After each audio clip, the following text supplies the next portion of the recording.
O inverno. Ele tem uma forma muito específica de isolar as pessoas. Ele não apenas zela o lado de fora, ele nos obriga a habitar o silêncio em nossas próprias casas.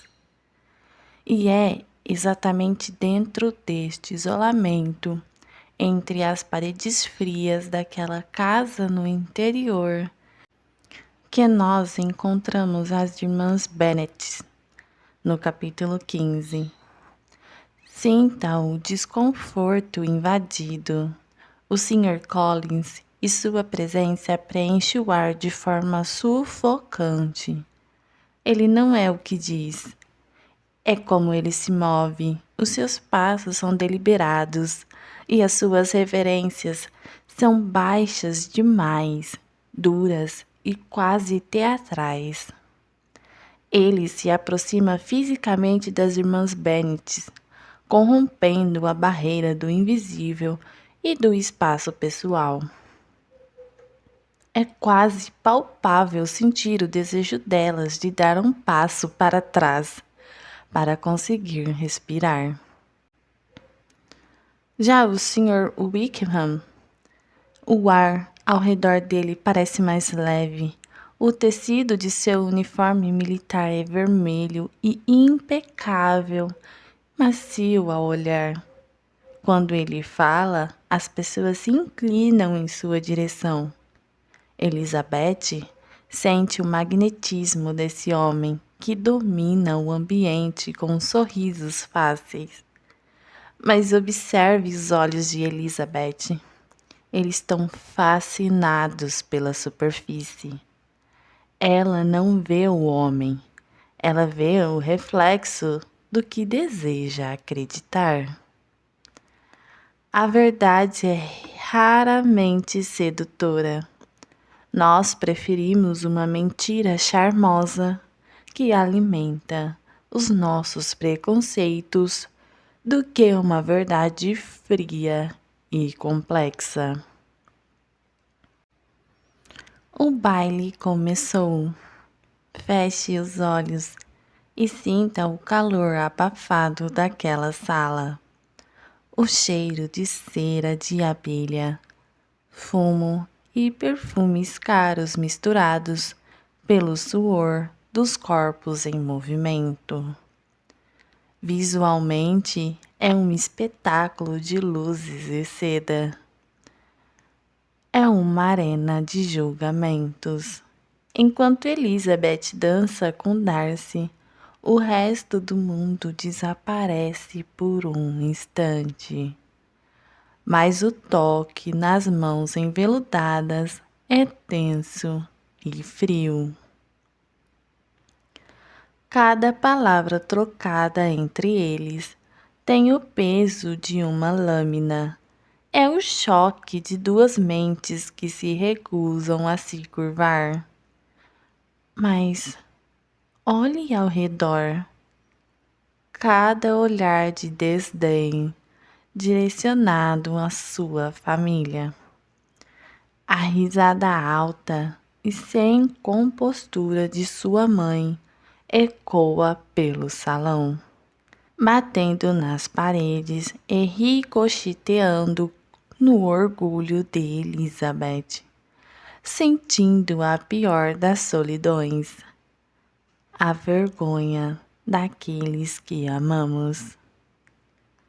O salão, que deveria ser um lugar de festa, se transforma em uma jaula de vidro onde cada movimento de sua família é dissecado pelos olhos da elite.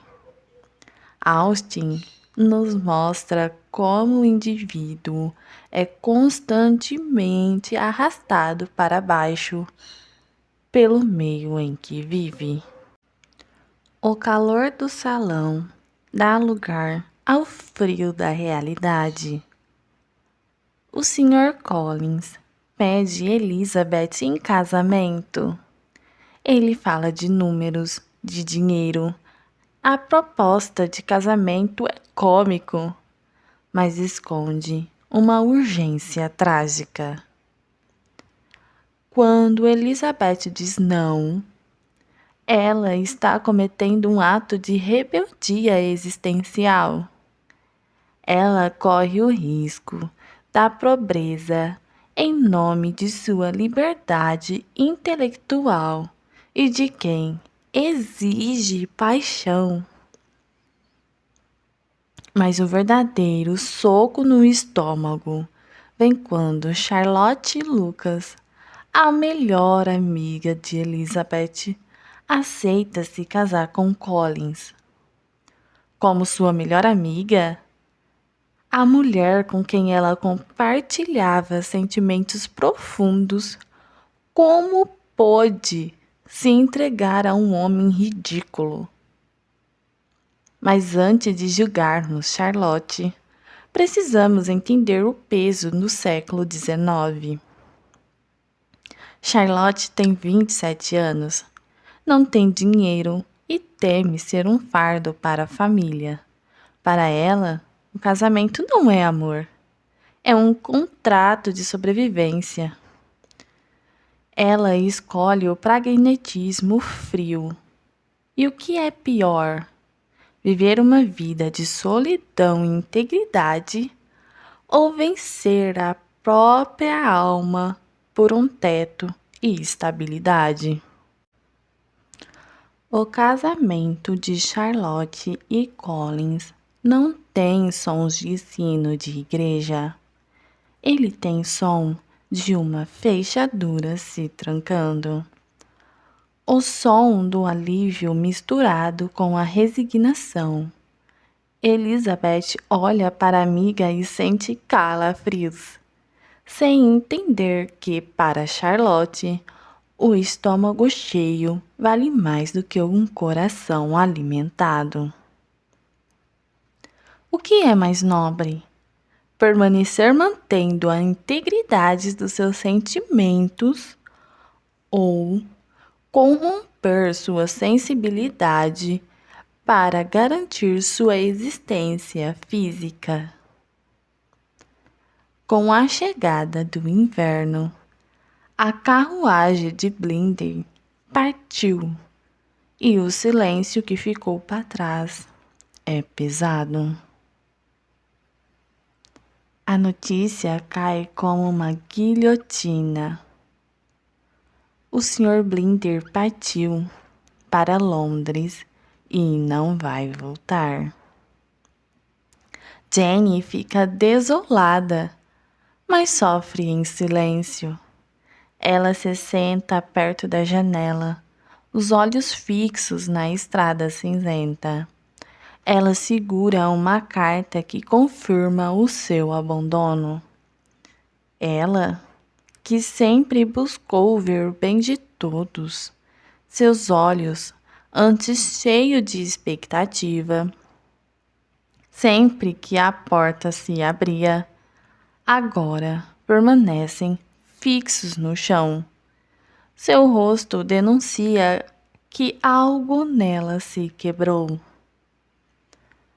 Enquanto Elizabeth se transforma em uma armadura para sua irmã, ela ferve de raiva contra o mundo, contra as irmãs de Blinder e contra Darcy, a quem ela culpa por essa manipulação.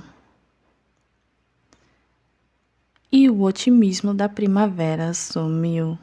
O ambiente familiar tornou-se sufocante. Elas estão cercadas pelas reclamações nervosas da mãe e pelo isolamento do campo. O mundo lá fora continuou a andar, mas ali dentro, o tempo congelou. Ao terminar de ler este trecho de Orgulho e Preconceito, do capítulo 15 ao 25, não me trouxe o conforto que eu esperava encontrar em um clássico. Pelo contrário, me devolveu à realidade como um silêncio pesado que agora caminha comigo pela casa feito sombra. Antes de começar esses capítulos, Eu olhava para a obra de Jane Austen como quem olha para uma pintura antiga em um museu.